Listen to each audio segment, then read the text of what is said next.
Hello everyone, welcome back to trading with grow.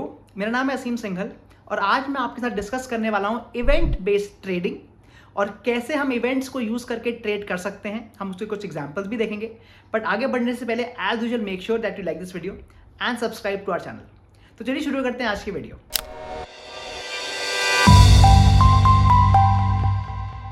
सबसे पहले बात करते हैं कि इवेंट क्या होता है और ये कितने तरह के होते हैं।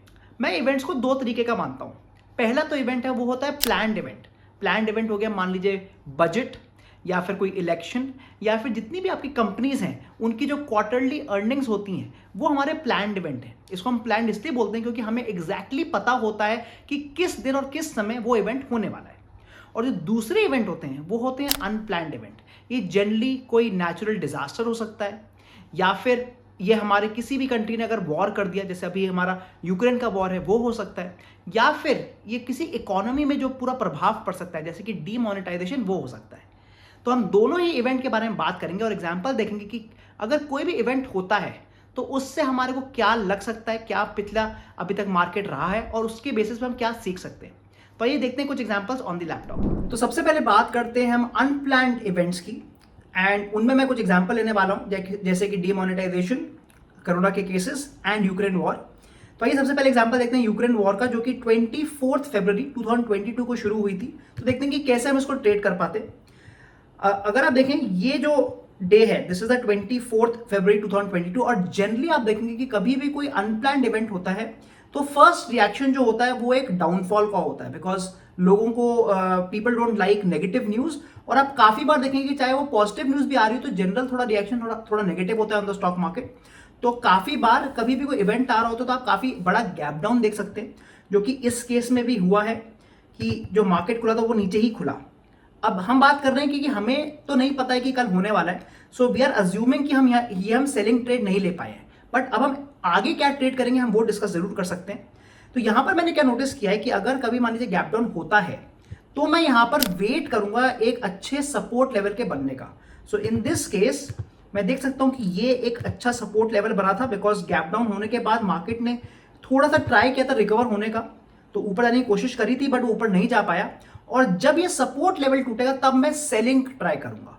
सो आप देख सकते हैं कि यहां पर कहीं मेरे को सेलिंग मिलती और एक अच्छा खासा मुझे प्रॉफिट आया था। इनफैक्ट दूसरे दिन ही मेरे को एक गैप डाउन के साथ प्रॉफिट मिल जाता। तो पहला तो मेरा जो ट्रेड होगा, कभी भी कोई अनप्लान्ड इवेंट होता है मैं वेट करूंगा, मे बी 2 to 3 डेज, मैं एक सपोर्ट लेवल का बनने का वेट करूंगा और उसके नीचे मैं सेल करने की कोशिश करूंगा।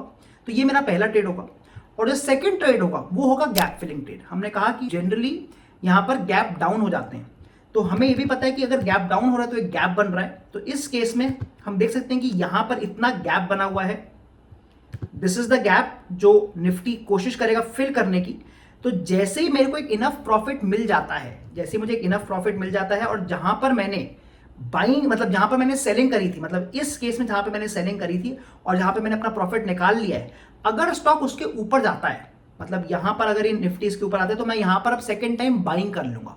तो मैंने पहली बार सेलिंग करके भी प्रॉफिट निकाल लिया और सेकंड टाइम मैं बाइंग करूंगा और ये जो मेरा गैप है इसका मैं गैप फिल का वेट करूंगा और जैसे ही गैप फिल होगा मैं एग्जिट कर जाऊंगा। तो इस केस में आप देखेंगे कि यहां तक मार्केट आया था और दूसरे दिन सीधे गैप अप हुआ था, और मेरे को अच्छा खासा प्रॉफिट दे जाता। So this is how I would trade an event. Let's take another example. तो मैं कोरोना का एग्जांपल देखने वाला हूं। कोरोना केसेस इंडिया में शुरू हुए थे 30 जनवरी 2020 को। तो आइए 30 जनवरी 2020 का चार्ट निकालते हैं एंड देखते हैं कि क्या वहां पर भी सिमिलर चार्ट बना था। सो हमारा 30 जनवरी 2020 is here. Let me just make it a little larger. तो अगेन आप देखेंगे कि एक बड़ा गैप डाउन हुआ था 30 जनवरी को, एक बड़ा गैप डाउन हुआ था तो मार्केट अगेन नीचे गिरा था 30 जनवरी को या फिर उसके नेक्स्ट डे। बट अगेन हम अभी ट्रेड नहीं लेंगे और आप देख भी सकते हैं कि अगर हम यहाँ पे ट्रेड ले लेते पहले बारी तो मार्केट बहुत तेजी से ऊपर गया और हमारे स्टॉप लॉस हिट कर देता। मेरे को अगेन वेट करना है कि मेरा जो लेवल बन रहा है मैं उसके नीचे सेल करूंगा। तो अगेन मैं वेट करूंगा, हो सकता है मुझे वेट 10-15 दिन भी करने लग जाए। बट जब मेरा एक अच्छा सपोर्ट लेवल बन जाता है, इस केस में ये जो मेरा सपोर्ट लेवल यहां बन रहा है, जब ये लेवल टूटेगा मैं तब सेल करूंगा। सो अगेन मैं इस लेवल के टूटने का वेट करता, यहां पर मेरे को करीब 15 दिन के बाद एक सेलिंग अपॉर्चुनिटी मिलती, मैं यहां पर सेल कर देता और आप देख सकते हैं उसके बाद मार्केट जैसे हमें पता ही है बहुत तेजी से क्रैश हुआ था और हमें प्रॉफिट दे जाता। अगेन इस केस में आप देखेंगे कि जो मेरा गैप था जो मेरा गैप था वो ऑलरेडी फिल्ड हो चुका था, तो यहाँ पर मुझे गैप की अपॉर्चुनिटी नहीं मिलती बिकॉज गैप ऑलरेडी फिल हो चुका था पहले, तो यहाँ पर मैं गैप ट्रेडिंग नहीं कर पाता, बट मेरी सेलिंग ट्रेड फिर से बन जाता। Let's take one last example of demonetisation, और यहाँ पर मैं आपको 8 नवंबर 2016 पे ले जाने वाला हूँ। सो मैं 8 नवंबर 2016 पे आ गया हूँ। Let's see the date. अगर आप देखेंगे ये जो बड़ी सी आपको ग्रीन कैंडल दिख रही है, the big green candle that you see, ये आपकी उस दिन की कैंडल है। और अगर आप देख सकते हैं कि मार्केट बहुत नीचे खुला था, this was the gap down, it was a huge gap down, but हमने उस दिन फिर से ट्रेड नहीं लेना है, वी विल वेट, क्योंकि आप देख सकते हैं कि मार्केट ने बहुत तेजी से रिवर्सल लिया था एंड वापस ऑलमोस्ट अपने उसी लेवल पे पहुंच गया था। अगर आप फिर से देखें कि जब मार्केट नीचे आ रहा था तो उसने ये लेवल एक इंपॉर्टेंट लेवल बना लिया था, मतलब इसके नीचे अगर जाएगा मार्केट तो मेरा सपोर्ट टूट जाएगा और यहां पर मैं ट्रेड ले सकता था। तो again let me create a support level here which is somewhere here, और अब मुझे बस वेट करना है कि जैसे ही सपोर्ट लेवल टूटेगा मैं सेल कर सकता हूं। और अगर आप देखें आगे, इस पॉइंट को टूटा नहीं गया, ये जो लेवल था मेरा, इस लेवल को नहीं तोड़ पाया था निफ्टी और इसके नीचे ही नहीं जा पाया था, मतलब मैं यहां पर ट्रेड नहीं ले पाता। और आप देख सकते हैं कि अच्छा हमारा ट्रेड नहीं आया, बिकॉज अगर मैं यहां पर ट्रेड लेता तो मेरा लॉस हो जाता। तो क्योंकि हमने एक प्रॉपर लेवल बनाया हुआ था, एक प्रॉपर सपोर्ट लेवल बनाया हुआ था, और वो क्योंकि नहीं टूटा तो हम ट्रेड नहीं जा पाए। बट काफी बार आप देखेंगे कि जैसे हमने फर्स्ट टू एग्जांपल्स में देखा कि जहां पर वो टूट जाता है हमारे को बहुत अच्छे प्रॉफिट दे जाता है। तो ये तो हमारे एग्जांपल थे नॉन प्लान्ड इवेंट के। अब मैं एग्जांपल देने वाला हूं आपको प्लान्ड इवेंट का, जिसमें हम जनरली बात करेंगे कंपनीज के अर्निंग्स की, जो कि क्वार्टरली अर्निंग्स होती हैं। और यहां पर मैं 2 एग्जांपल लेने वाला हूं। मैं सेम डे का एग्जांपल ले रहा हूं ताकि मैं आपको एक डिफरेंस दिखा पाऊं दोनों में। 29 में भी हाल ही में गया है, मैं उसका आपको इप्का लैब्स एंड IRCTC दोनों का ही दिखाऊंगा कि क्या इसका रहा है रिजल्ट। थोड़ा बहुत पढ़ लेते हैं कि अगर हम इसको थोड़ा बहुत गूगल करते हैं उस दिन तो क्या रिजल्ट दिख रहा था। So let's talk about Ipca labs first.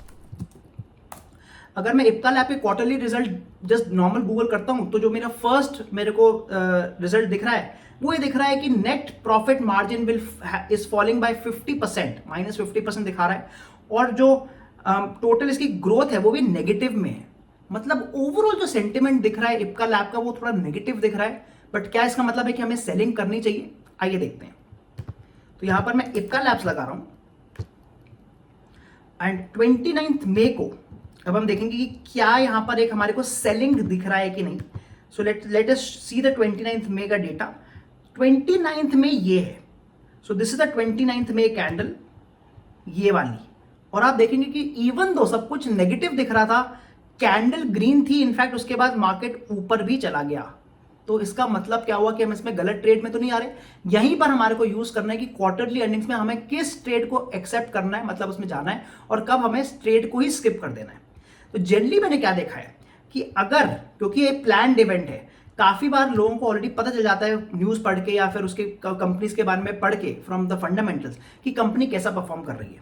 इस केस में आप देखेंगे कि इप्का लैब्स ऑलरेडी नीचे गिरता चले जा रहा था, मतलब जिस दिन उसकी क्वार्टरली अर्निंग्स थी उससे पहले ये ऑलरेडी काफी गिर चुका था फ्रॉम 850 लेवल, 850 के लेवल से, और बिलो 700 लेवल से गिर चुका था, मतलब ऑलमोस्ट 20-25% की तो गिरावट आई चुकी थी इसमें। अब अगर उसके बाद नेगेटिव न्यूज आती है तो जनरली मैंने क्या देखा है कि वहां पे लोग प्रॉफिट बुकिंग कर लेते हैं, मतलब एक रिवर्स ट्रेड बन जाता है। तो इवन दो नेगेटिव न्यूज आई है, बिकॉज जिन लोगों ने पहले से ही सेलिंग करी हुई थी वो यहां पर प्रॉफिट बुकिंग करेंगे और मार्केट को ऊपर ले जाएंगे। तो जनरली मैंने क्या देखा है कि अगर कोई स्टॉक ऑलरेडी एक डायरेक्शन में पकड़ा हुआ है, तो इस केस में जैसे नेगेटिव डायरेक्शन उसने पकड़ी हुई थी और उसके बाद अगर नेगेटिव न्यूज आती है तो वहां पर एक रिवर्सल के चांसेस रहते हैं, बिकॉज वहां पर लोग प्रॉफिट बुकिंग करते हैं। सो this is one kind of example. अब मैं आपको दूसरा एग्जांपल दिखाऊंगा जिसमें आप देखेंगे कि जो मूव थी पहले से कोई पुरानी मूव नहीं चल रही थी, तो उसमें हम क्या यूज करने वाले। तो यहां पर मैं आपको IRCTC का एग्जांपल दिखा रहा हूं ऑन 29 में अगेन। तो पहले पढ़ लेते हैं कि क्या उसका रिजल्ट था। तो अगर मैं IRCTC का क्वार्टरली रिजल्ट देखूं तो यहां आप देखेंगे कि इस स्टॉक में ग्रोथ दिख रही है 36% की ग्रोथ, एंड जो टोटल उसका ईयर ऑन ईयर जो एक्सपेक्टेड अर्निंग्स है वो भी 336 करोड़ की है, मतलब एक काफी पॉजिटिव आउटलुक दिख रहा है। बट अभी हमें इसको बाय नहीं करना है, हमें देखना है, या फिर इसको भी सेल नहीं करना है, हमें देखना है कि इस स्टॉक में कुछ दिनों से क्या मूवमेंट आ रही थी। क्योंकि अगर ये स्टॉक ऑलरेडी ऊपर जा रहा था, इवन विद गुड न्यूज हो सकता है कि आप प्रॉफिट बुकिंग आ जाए और यहां से रिवर्सल ले ले। तो आइए देखते हैं IRCTC का chart. Again let's look at the 29th of May. तो 29 में ये वाली कैंडल है, अगर आप ये देखेंगे, ये जो ग्रीन कैंडल है ये 29 मई की कैंडल है, ये वाली। और उससे पहले अगर आप मुझसे पहले अगर वही 20 दिन का देखें तो आप देखेंगे मार्केट एकदम साइडवेज डायरेक्शन में था, मार्केट एकदम साइडवेज डायरेक्शन में था, कोई भी ट्रेंड नहीं पकड़ा हुआ था। मतलब अगर यहां पर जो भी न्यूज आएगी उसी डायरेक्शन में जाने के चांसेस बनेंगे। तो अब हमारे को ट्रेड कैसे करना है, क्योंकि हमें पता है कि मार्केट ने कोई डायरेक्शन नहीं पकड़ा हुआ है, हम यहां पर अपना सपोर्ट और रेजिस्टेंस बनाएंगे जो पुराना 15-20 दिन का लेवल बना है। तो let me make that level now. तो हमारी करीब अगर मैं क्लोजिंग बेसिस मानूं तो ये मेरा एक अपर लेवल बन रहा है और ये मेरा एक लोअर लेवल बन रहा है, क्योंकि मार्केट ने कोई भी डायरेक्शन नहीं पकड़ी हुई for the last 15 to 20 days. मतलब किसी को अभी अंदाजा नहीं हो रहा कि किस तरफ मार्केट जाएगा। बट जैसे ही 29 मई को एक पॉजिटिव न्यूज आती है, मैं यहां पर एक ब्रेकआउट ट्रेड लूंगा इन द सेम डायरेक्शन। तो इस केस में even though it's a positive news, मैं फिर से बाइंग ही कर रहा हूं, बिकॉज उससे पहले मार्केट एकदम साइडवेज था। तो मैं यहां पर कहीं बाइंग कर लूंगा जैसे ही इसने लेवल को तोड़ा। और आप देख सकते हैं कि उसके बाद एक काफी अच्छी मूव आई थी, 3-4 दिन तक इसने हमें अच्छा प्रॉफिट दिया था। 630 लेवल से ऑलमोस्ट 660 चला गया था, तो आराम से हमें 5% का प्रॉफिट दे जाता है 3 से 4 दिन में। सो दिस इज अ डिफरेंस हमने देखा। फिर से लेट मी क्लैरिफाई कि अगर मार्केट एकदम साइडवेज है, मतलब कंसोलिडेट हो रहा है, तब तो अगर न्यूज अच्छी है तो हम बाइंग कर सकते हैं, न्यूज खराब है तो हम सेलिंग कर सकते हैं। ऑन दी अदर हैंड, अगर पहले से ही मार्केट ने डिस्काउंट कर दिया, मतलब अगर अच्छी न्यूज आने वाली है और ऑलरेडी 15-20 दिन से स्टॉक ऊपर चलते चले आ रहा है, उस केस में इवन दो न्यूज अच्छी है, वहां से रिवर्सल के चांसेस बन जाएंगे, बिकॉज लोग प्रॉफिट बुकिंग कर लेंगे। तो कैसे लगी आपको आज की वीडियो? हमने देखे कुछ एग्जांपल्स फॉर प्लान्ड इवेंट्स जहां पे हमने IRCTC और इप्का लैब देखा, और हमने कुछ अनप्लान्ड इवेंट्स भी देखे जैसे कि कोरोना या फिर यूक्रेन वॉर। और हमने देखा कि कैसे अलग अलग सिनेरियोज में हम कैसे ट्रेड कर सकते हैं और अपनी प्रोबेबिलिटी बना सकते हैं कि हमारे को प्रॉफिट हो जाए। अगर आपको आज की वीडियो पसंद आई है, please smash that like button and subscribe to our channel, ताकि आपको इस तरह की और भी वीडियो आगे मिलती रहे। मैं मिलता हूं आपको अगली वीडियो में। Thank you.